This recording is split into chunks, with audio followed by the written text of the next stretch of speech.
Great invitation. Cảm ơn vì lời giới thiệu. So today we will talk about management of difficult cases in endodontics. Thì hôm nay chúng ta sẽ bàn về cách điều trị và kiểm soát những cái ca khó trong mùa nha. But before this, I like to make a quick revision for basic endodontics. Nhưng mà đầu tiên thì tôi cũng có một số cái điểm nhấn mạnh và lưu ý về cái điều trị mùa nha cơ bản. So let me remind you with how periapical lesion occurs. Đầu tiên là làm sao mà những cái sang thương quanh chóp xuất hiện, quanh cuống xuất hiện. So we start when the pulp is exposed to bacteria. Đầu tiên thì cái tủy nó sẽ bị lộ và vi khuẩn sẽ xâm nhập. Then we have inflammation in the pulp, which increase the permeability of the fluids. Và tiếp theo là chúng ta sẽ có thấy là có xuất hiện hiện tượng viêm và cái sự thâm nhập của vi khuẩn vào trong hệ thống mạch máu. After inflammation, the pulp could not expand. Thì sau khi viêm á, thì cái tủy nó không thể phình rộng ra được. So there will be a lot of pressure at the apical area. Và như vậy thì nó sẽ tạo ra rất là nhiều áp lực vào vùng cuống. So when we have this pressure, what will happen? Necrosis starts. Và khi mà chúng ta có những cái áp lực này thì nó có thể tạo ra cái tình trạng hoại tử ở vùng này. So the pulp now is dead. Và như vậy là cái tủy nó chết. If we take X-ray, we will notice the following. Thì khi mà chúng ta chụp X-quang á, thì chúng ta sẽ lưu ý một số điểm như sau. The X-ray is normal. There is a slight widening of the space of the periodontal ligament. So no lesion here, but there is a slight widening of the periodontal ligament. Thì đối với một cái phim mà được hình phim X-quang được cho là bình thường, cũng có thể có là một cái sự mà mở rộng nhẹ của khoảng dây chằng nha chu ở trên phim dọc theo chân răng. And remember, always we need a clear X-ray with good quality to make the diagnosis. Và tiếp theo nữa là chúng ta phải chụp một cái phim có chất lượng rất là tốt để chúng ta chẩn đoán. So I am using the sensor and this X-ray portable machine. Thì tôi đang dùng cái sensor loại này Nanopix và cái máy X-quang cầm tay. Now, when we have necrosis, we should interfere, so we have to make root canal treatment. Thì khi mà chúng ta gặp một tình trạng răng hoại tử như vậy thì chúng ta phải điều trị màng nha. If the patient does not go to dentist and he does not make a treatment, nếu mà bệnh nhân không đến gặp nha sĩ và không có chịu điều trị, what will happen to the tooth? After the pulp becomes necrotic, bacteria will multiply and they grow in the necrotic pulp.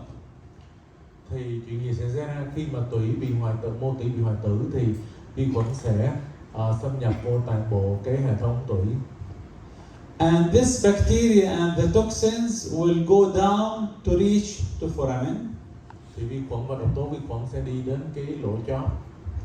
And when they reach to the foramen, what will happen? Periapical lesion will occur. Thì khi mà vi khuẩn đến lỗ chóp rồi thì chuyện sẽ xảy ra, tức là nó sẽ tạo thành những cái sang thương quanh cuống. And if we take X-ray, we can notice we have this periapical lesion here. Khi chụp phim lên thì chúng ta sẽ thấy là có hình ảnh những cái sang thương quanh cuống ở chỗ này.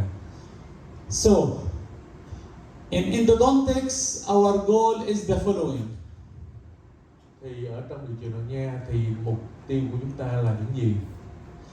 We have to remove all the necrotic tissues and bacteria. Chúng ta phải loại bỏ toàn bộ những cái mô hoại tử và vi khuẩn which caused the lesion. Và đó là nguyên nhân tạo ra cái sang thương. We have to prepare the canal from the orifice till the foramen. Và chúng ta phải tạo dạng sơ soạn ống tủy từ cái phần đầu của ống tủy cho đến cái lỗ chót. Then we have to disinfect and fill the canal from the orifice till the foramen. Và sau đó là chúng ta phải khử khuẩn toàn bộ cái ống tủy từ cái lỗ tủy và đến cái phần lỗ chót. So once we do this, once we clean the canal from the beginning to the end, what will happen to the lesion? Và khi mà chúng ta làm sạch rồi từ cái miệng lỗ ống tủy cho đến cái lỗ chót rồi thì chuyện gì sẽ xảy ra với cái sang thương này? The lesion will disappear. Thì cái sang thương nó sẽ biến mất. So after 1 year, you can see there is no lesion here. Và sau 1 năm thì các anh chị sẽ thấy là cái sang thương là không còn nữa. So simply, this is the goal of endodontics, to remove all bacteria and infected tissues from the canal, to the whole canal. Thì như vậy là mục tiêu của điều trị nội nha là chúng ta sẽ loại bỏ và làm sạch toàn bộ vi khuẩn ở trong ống tủy. So you can notice here we have a lesion. Chúng ta có một sang thương ở đây. So our goal is to clean the canal from the orifice till the end of the canal. Và mục tiêu của chúng ta sẽ làm sạch cái toàn bộ ống tủy từ phía miệng của ống tủy cho đến lỗ chót. Then we have to seal it from the beginning to the end of the canal. Và sau đó là chúng ta sẽ trang bít từ miệng ống tủy cho đến lỗ chót luôn. So once we do this lesion will disappear. Và khi mà chúng ta làm như vậy thì cái sang thương này sẽ biến mất. So always, this gentleman, his name is Schilder, in 1962, he said, Thì năm 1962 thì bác sĩ Schilder đã có nói như thế này. lesion of endodontic origin have healing capacity 100% minus X. Thì những cái sang thương của nguồn gốc từ nội nha thì nó có khả năng làm thương là 100% trừ đi X. And this X is determined by Và cái chỉ số X này được xác định bởi 3 factors: 3 yếu tố: cleaning, shaping, and filling. là làm sạch, tạo dạng và trắng bít. So we have to clean the canal from the orifice till the foramen. Và chúng ta phải làm sạch cái ống tủy từ phía miệng ống tủy cho đến lỗ chót. And we have to shape it from the orifice till the foramen. Và chúng ta phải tạo dạng từ miệng lỗ ống tủy cho đến lỗ chót. And we have to fill it from the beginning to the end. Và chúng ta cũng phải là trắng bít giống như vậy luôn. So to do this we need the following. Để làm như vậy thì chúng ta cần gì? We need to remove vital and necrotic tissues from the root canal.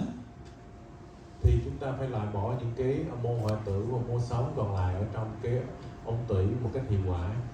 We need to have sufficient space for irrigation.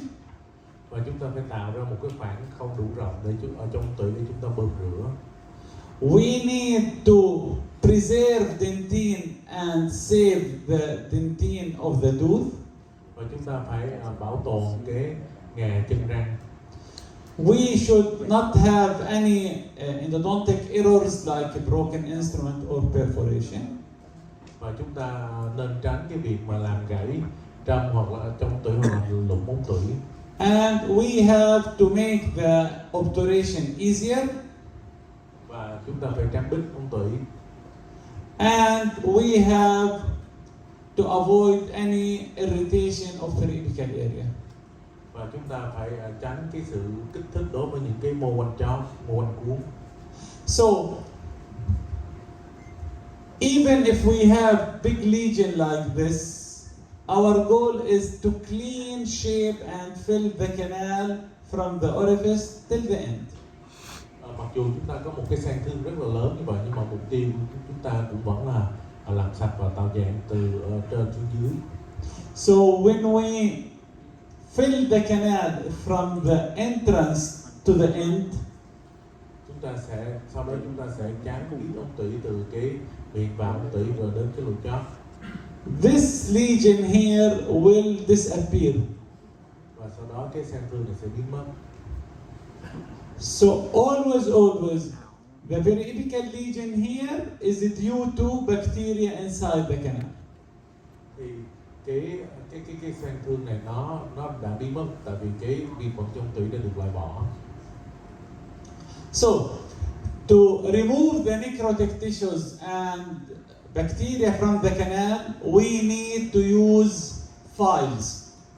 Thì để loại bỏ cái vi khuẩn và những cái mô hoại tử trong tủy thì chúng ta cần những cái trâm máy. So those files from 8 teeth, they work at the torque 2.5. Hệ thống pha này thì hoạt động ở cái lực tọt là maximum là 2.5 Newton cm. And the speed is 350 RPM. Và tốc độ là 350 vòng một phút. So let's see why I am using those files. Thì tại sao mà tôi sử dụng cái hệ thống file này? Those files have maximum flexibility. Những cái file này có độ dẻo rất là cao, độ đàn hồi rất cao. So they can negotiate curved canal like this. Và nó có thể thăm dò và đi vào những ống tủy cong như thế này. And difficult canals like this. Và những ống tủy khó như này. So we need super flexible files to enable us to negotiate curved canals. Thì chúng ta cần những cái trâm mà có độ đàn hồi, độ dẻo cao để đi vào ống tủy và thăm dò và tạo dạng những ống tủy khó như thế này. Those E-flex blue files have resistance to fracture. Thì những cái trâm E-flex blue này nó có khả năng là kháng gãy. So they do not break easily. Và nó không dễ dàng mà bị gãy được. And another thing, those files will eliminate transportation. So they preserve the anatomy of the tooth. Và những cái file này nó sẽ ngăn cản, nó sẽ tránh được những cái việc mà đi xe đường, do đó là bảo vệ cái cấu trúc giải phẫu gốc của ống tủy. And we need with those files endodontic motor. Và chúng ta sẽ cần sử dụng cái máy độ nha cùng với hệ thống file này. So with endodontic motor we can control the speed and the torque. Thì chúng ta cần cái máy độ nha mà chúng ta có thể kiểm soát được cái tốc độ và cái lực tọt. So here you can see we can control the speed and we also can control the torque of the files. Thì như trên hình thì chúng ta sẽ chỉnh được cái lực tọt và cái tốc độ của cái trâm máy chúng ta chạy. So I will show you quickly how we make preparation for the teeth. We want to make a quick revision. Thì tôi sẽ nói nhanh về cái quy trình của cái sửa sản tủy. So we always start with the coronal flaring of the canal. Thì đầu tiên là chúng ta cũng bắt đầu lúc nào bắt đầu với việc là làm loe ở 1/3 trên. It means I will start using the short files. It's called the flaring file. Thì tôi sẽ sử dụng cái file ngắn thì nó gọi là file tạo loe. So this file is used for just 4 to 5 millimeter inside the canal. Và cái châm này thì sẽ chỉ chạy xuống sâu 4 đến 5 mm trong tủy thôi. Then I start irrigating with sodium hypochlorite. Và sau đó là tôi sẽ bơm rửa với NaOCl. Next, I have to create a glide path and determine working length. Và sau đó là tôi phải tạo đường trường và xác định được cái chiều dài làm việc. So to make a glide path, I need to take K file number 10 and pre-bend the K file number 10. Và để tạo đường trường thì tôi sẽ dùng cái trâm K số 10 và bẻ cong nhẹ đầu trâm. So this is the K file number 10. Just I pre-bend it and place it inside the canal. Đây là cái trăm ca số 10 tôi đã bẻ cong và tôi đặt nó vô trong tủy. And the movement is quarter forward, quarter backward. Thì cái chuyển động đó là 1/4 tròn tới và 1/4 tròn lui. Now, when the K file number 10 reached to the end of the canal, Thì khi mà cái trăm ca số 10 này thì đến được cái vị trí cuối cùng của cái ống tủy, I take the working length. thì tôi sẽ đo chiều dài vì. So I will use the apex locator. Và tôi sẽ dùng cái máy định vị chót. So this is the K file number 10 pre-curved. Đây là cái trăm ca số 10 được bẻ cong. This is the watch winding movement. Và động tác là qua lại watch winding. Then I attach it to the apex locator. Và tôi gắn cái đầu đo của máy định vị chót vào. My apex locator is this apex. Và tôi dùng cái máy định vị chót là apex. So the working length should reach to 0 point. Thì cái chiều dài làm việc đó xác định bằng cách là nó đến được cái vị trí là 0.0 trên máy. So once it reached to the 0 point, this is my working length. Thì khi mà đến được cái vị trí 0.0 rồi thì đây là cái chiều dài làm việc của tôi. So 0 point means you reach to the end of the canal. Thì nếu mà hiển thị là 0.0 có nghĩa là bạn đã đến được cái vị trí cuối cùng của ống tủy. And according to this study, they said routes with 0, when you reach to 0, it was associated with the highest success rate. Thì khi dựa vào cái nghiên cứu này thì người ta nói là khi mà cái chiều việc được xác định ở cái điểm mà 0.0 á, thì nó sẽ tạo ra một cái tỷ lệ thành công khi điều trị là cao nhất. So don't stop short, don't stop 1 millimeter short, always go to 0. Đừng bao giờ mà ngừng lại ở cái vị trí là 1 mm ngắn hơn cái điểm 0 này, luôn luôn là dừng đúng cái điểm này. Now we took the working length like this here. When I reach to 0 point, it means I reach to the end of the canal. Thì như trên hình này, khi mà tôi đến được cái vị trí là 0.0 thì tôi đã đến được cái điểm cuối cùng của ống tủy. So now when we take the working length, we have to maintain the apical patency. Thì khi mà đến được cái khi mà đo được chiều dài làm việc rồi thì chúng ta phải kiểm soát được cái sự thông suốt của ống tủy. Apical patency means the foramen should stay open and not blocked by debris or bacteria. Thì sự thông suốt của ống tủy có nghĩa là cái lỗ chót của mình đó, thì lúc nào cũng được thông suốt và không có bị tắc, không có bị chèn bởi những cái một mảnh vụn ngà hay là vi khuẩn. So how we maintain the patency? Và làm sao chúng ta kiểm soát được cái sự thông suốt này? I will take K file number 10 and makes it go 1 millimeter outside the canal. Thì tôi sẽ dùng cái trăm ca số 10 và tôi đưa nó ra qua khỏi cái chiều dài việc là 1 mm. So this is very important step. Đây là một cái bước rất là quan trọng. It will prevent accumulation of debris at the apical part. Và nó sẽ ngăn ngừa cái sự tích tụ của mảng bám ở ngay chỗ cái vị trí lỗ chót này. According to this study, they said patency at the canal terminus increased the success 2 times. Thì ở nghiên cứu này người ta nói là cái sự thông suốt ở cái điểm cuối cùng của ống tủy thì nó có ý nghĩa là tăng cái tỷ lệ thành công lên là 2 lần. So patency is the most important step for periapical lesion healing. Thì sự thông suốt ống tủy là một cái rất là quan trọng trong việc lành thương của cái vùng ống chót. Now when we do patency, now we will enlarge the glide path. Và sau khi mà làm thông suốt tủy xong thì chúng ta sẽ mở rộng đường trường. So to enlarge the glide path, I will use the size 15 E-Flex Blue File. Để mở rộng cái đường trượt á, thì tôi sẽ dùng cái trầm máy số 15 E-Flex Blue. So I will place it on endodontic motor and reach to the full working length. Tôi sẽ gắn nó vào máy nội nha và chạy nó đến cái toàn bộ chiều dài làm việc.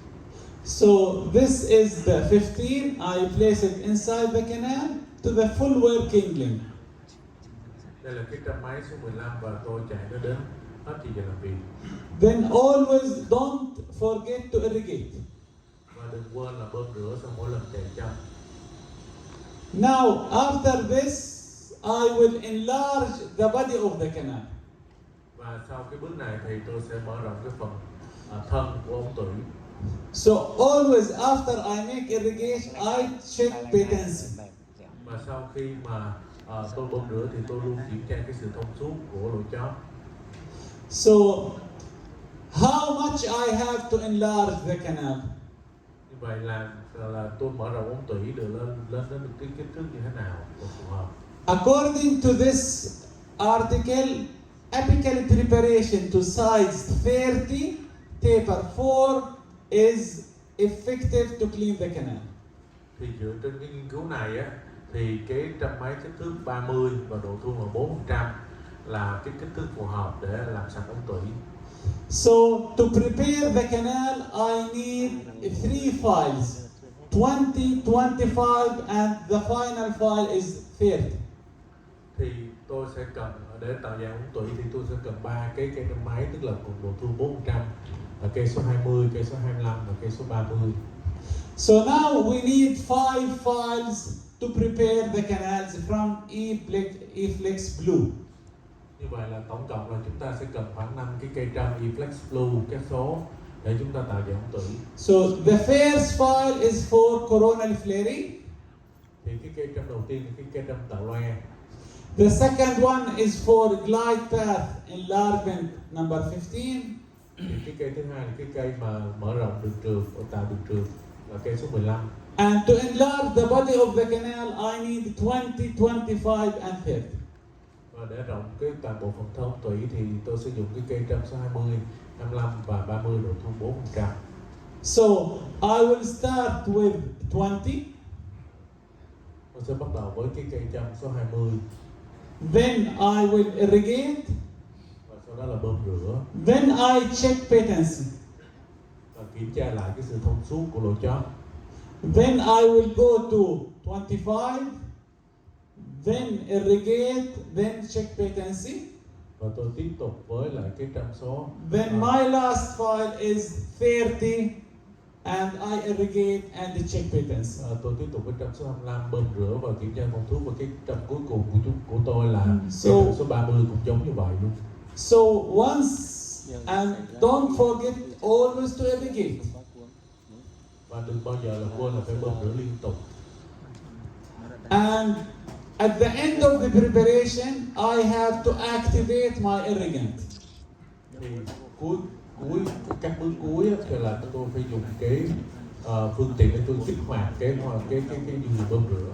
So they found ultrasonic activation increase the activity of sodium hypochlorite. Người ta thấy rằng là cái hoạt động của những cái hệ thống siêu âm á, nó sẽ tăng được cái hoạt tính của NaOCl.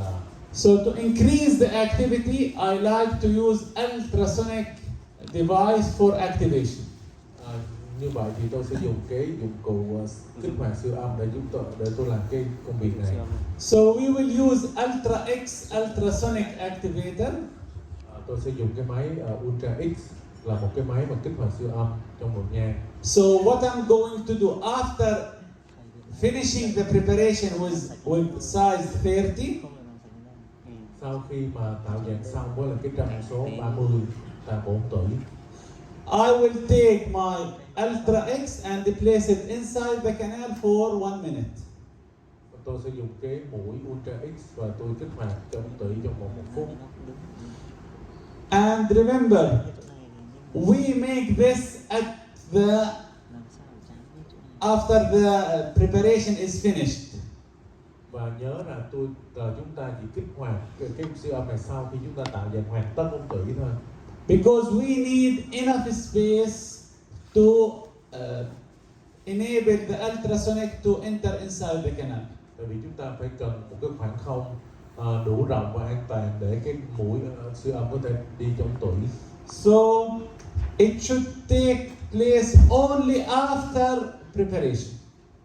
Và như vậy là nó chỉ nên kích hoạt ở khi mà ống tủy đã được hoàn tất bơm rửa và tạo dàn. How many millimeters should be deep? It should be 2 to 3 millimeter short of the working length.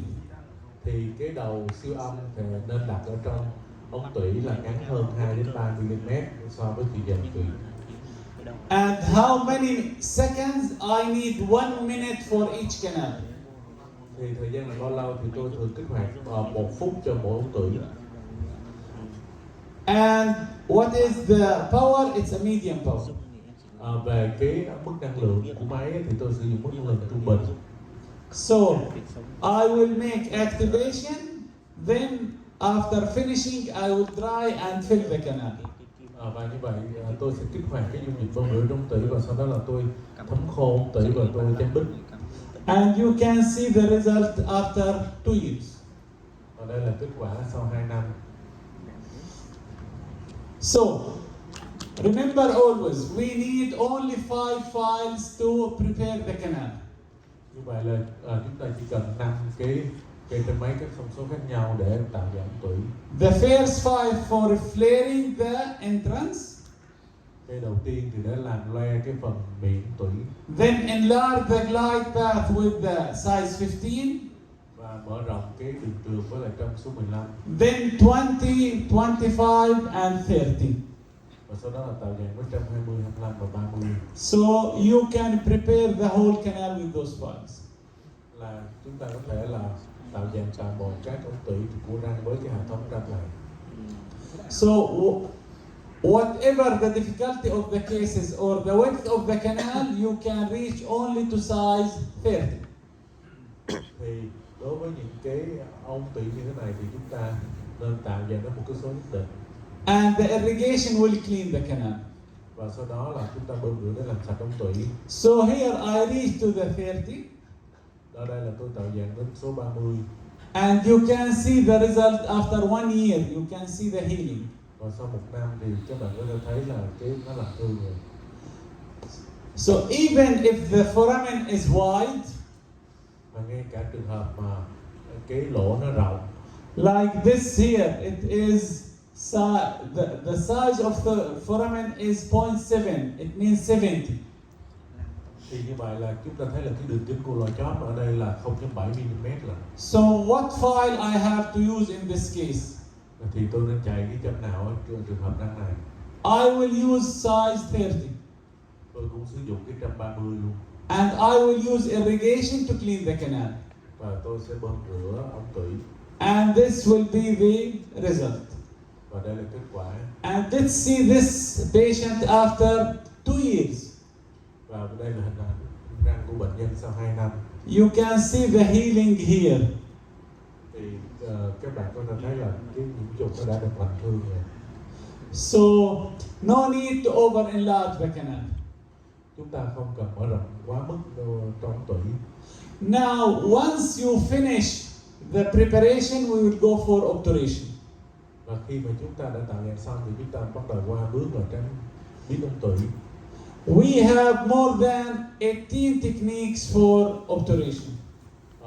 Chúng ta có khoảng 18 cái kỹ thuật để tránh biến ống tủy. For me, my favorite one is continuous wave obturation technique. Thì cái kỹ thuật mà ưa thích của tôi là cái kỹ thuật là làn điền sóng liên tục. So for this continuous wave obturation technique, we need those devices. Thì đối với kỹ thuật này thì tôi có thể dùng cái bộ máy này. So the first device, it's called fast pack.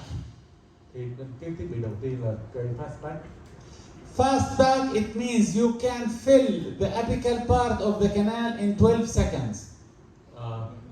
Thì chúng ta có thể làn điền trong vòng 12 giây.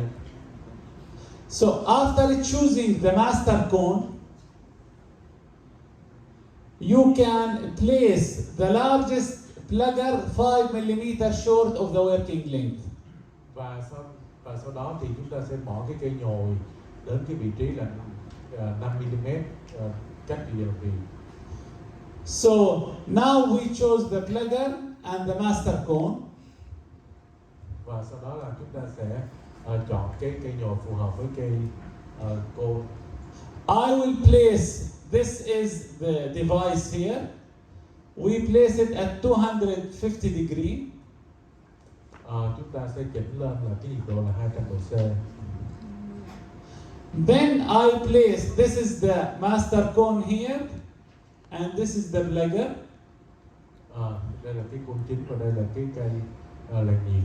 If I press here on the black ring, it becomes hot. Thì khi mà tôi bấm cái vòng ring của cái làn nhiệt nó sẽ nóng. So the plugger will go down. Thì lúc đó thì cái cây làn nhiệt nó sẽ đi xuống. When it reach 5 mm short, I release my finger. Và khi mà đến cái vị trí cách chóp là 5 mm thì tôi nhả cái tay ra, không kích hoạt nhiệt nữa. Then I will wait 10 seconds and then press and remove the plugger. Và tôi sẽ chờ 10 giây rồi sau đó là tôi nhấn 1 giây và tôi lấy cái làn cây đầu làn nhiệt ra. Then I will activate and remove like this here. Đây là cái kỹ thuật mà tôi làm. So this, it takes about 12 seconds to fill the apical part. Như vậy thì nó tốn khoảng tầm 12 giây tổng cộng để chúng ta chấm đích được ở phần chóp của phỉ. Once we finish, we will use hand plugger to pack the apical part. Và sau đó chúng ta cần một cái cây nhồi tay để chúng ta nhồi chặt ở một phần vai chóp. Now we will complete the obturation. We will use the second device. Và để hoàn tất cái việc chấm đích này, tôi sẽ chọn cái thiết bị thứ hai. It's called Getaberka gun. Nó là một cái cây súng của Getaberka. So this needs 18 seconds to fill the canal. Và nó cần tổng thời gian khoảng tầm 18 giây để trám đích làm đầy một cái ống tủy. So here there is Getaberka inside.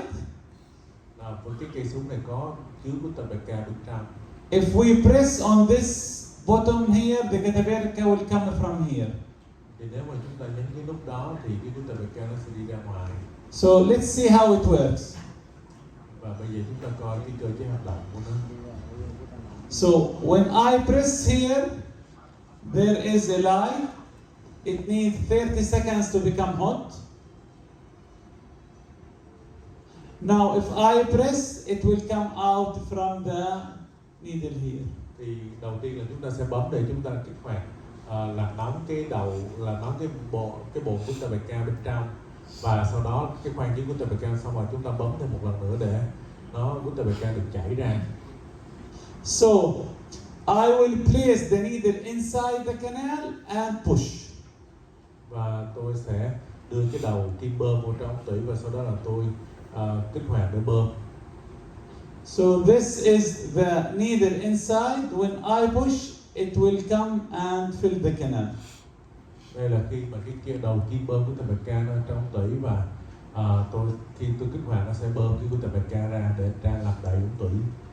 So let's make quick revision for all what we said. Đó, và các anh chị sẽ coi cái bước mà nãy giờ chúng ta đã nói đến. So this lower molar has 3 roots. Thì cái răng hàm dưới ở này nó có 3 chân. So let's see how we will do this. So distal root we have 2 canals, mesial root we have 2 canals, and we have another root here, third root here. So we will start with the flaring fine. Thì cái răng này ở phía chân gần và chân sai lại có 2 ống mà chúng ta có một cái. Then irrigate and check patency. Chúng ta sẽ bắt đầu là tạo le và chúng ta bơm rửa và làm thông xuống tủy. Then we took the working length with the apex locator. Và chúng ta đo chiều làm việc với máy định vị chóp. After taking the working length, we will start enlarging the canal. Và sau khi mà We will start with the white, then yellow, then red, then blue. thì sau khi mà đo chiều nhược Việt xong thì chúng ta bắt đầu tạo dạng ống tủy với những cái cây trăm màu trắng, màu vàng, màu đỏ và màu xanh.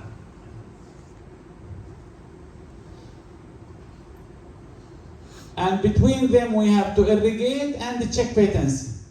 Và chúng ta phải liên tục bơm rửa và kiểm tra cái từ thông suốt của lỗ chóp. Now we will go to the red one. Chúng ta sẽ đến cái cây trăm số 25 là cây có vạch đỏ. Then between them irrigate and check patency. Và sau đó cũng bơm rửa và chúng ta kiểm tra sự thông suốt tủy. And the final file will be the blue one. Và cái trăm cuối cùng là cái cây trăm có cái stop chặn, nút chặn màu xanh là cây cây số 30. Now we will take the master cones. We have 5 canals. Và bây giờ chúng ta sẽ chụp phim thử. Now we will weigh the worm obturation. Và chúng ta sẽ bắt đầu là lèn nhịp với 5 tuổi này. Then tack the getaperca. Và chúng ta lèn nhồi cái getaperca trong tuổi. Then we will use the gun to fill the canals. Then let's take the final X-ray. Và chúng ta sẽ bơm đầy getaperca và đây là kết quả sau cùng. So that was a quick revision for the regular root canal preparation and obturation. Thì nãy giờ tôi đã nói về một cái quy trình cơ bản của một cái điều trị nội nha thông thường. So if you have any question before going to our subject today about management of difficult cases. Thì các anh chị có câu hỏi gì trước khi chúng ta đến cái nội dung chính của ngày hôm nay, tức là điều trị những cái ca mà phức tạp, những cái ca khó hay không?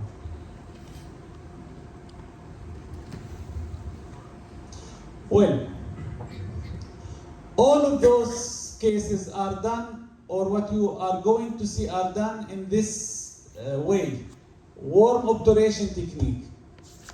Thì tất cả những cái ca này thì tôi đều làm một cái quy trình như vậy, tức là tôi lèn nhịp nóng. And the coronal part with the getaperca gun. Và bơm cái phần getaperca lên cái 2/3 trên ống tủy với lại cái súng getaperca. You have also another option. Sometimes you might need post. Và có một số lựa chọn khác là tại vì chúng ta cần phải đôi lúc phải đặt cái chốt ở trong tủy. So if you need post, you don't fill the coronal 2/3 of the canal. Thì khi mà đặt chốt, cần đặt chốt thì chúng ta sẽ không có bơm getaperca ngược lên ở 2/3 trên ống tủy. So I will leave this part here empty and place post. Thì tôi sẽ trừ cái khoảng trống 2/3 trên ống tủy, không bơm getaperca, và sau đó tôi sẽ đặt chốt vào. Then I will place my filling over the post. Và sau đó tôi sẽ tráng ở trên cái đoạn chốt này. Here we need 2 posts. Ở răng này chúng ta sẽ cần 2 chốt. So I will place those 2 posts here. Và tôi đã đặt 2 chốt ở đây. And make build up. Và sau đó là tái tạo cuồng. And let's see the case after 1 year. Và đây là răng này sau 1 năm. Now we will go for our subject today about management of difficult cases in endodontics. Bây giờ chúng ta sẽ nói về việc điều trị những cái ca phức tạp ở trong nội nha. So today, when we talk about difficult cases, let's see the classification of American Association of Endodontics. Thì khi về nói về những cái ca nội nha khó thì chúng ta sẽ coi về cái phân loại của Hiệp hội Nội nha Hoa Kỳ. They say we have 3 levels of difficulties. Chúng ta sẽ có 3 mức độ khó khác nhau. We have minimal difficulty, moderate difficulty, and high difficulty. Chúng ta sẽ có độ khó thấp, độ khó trung bình và độ khó cao. What about high difficulty cases? Thì những cái ca mà có độ khó cao thì nó như thế nào? High difficulty cases means we need, those cases are challenging for even most experienced dentists. Thì những cái ca đó là những cái ca mà tạo ra một cái thách thức rất lớn cho những cái người nha sĩ mà đã có rất nhiều kinh nghiệm trong bệnh nha rồi. You can see this in the website of the American Association of Endodontics. Thì các bạn có thể tra cứu những cái thông tin này trên cái website của Hiệp hội Nội nha Hoa Kỳ. And you can see those difficult cases, what they are. Today I chose some of them. Thì đây là những cái tiêu chí của những cái ca khó này, và ngày hôm nay tôi sẽ chọn những cái ca mà có một số tiêu chí như trên hình. So we will talk about management of complex anatomy or class 4 WIN classification. Thì tôi sẽ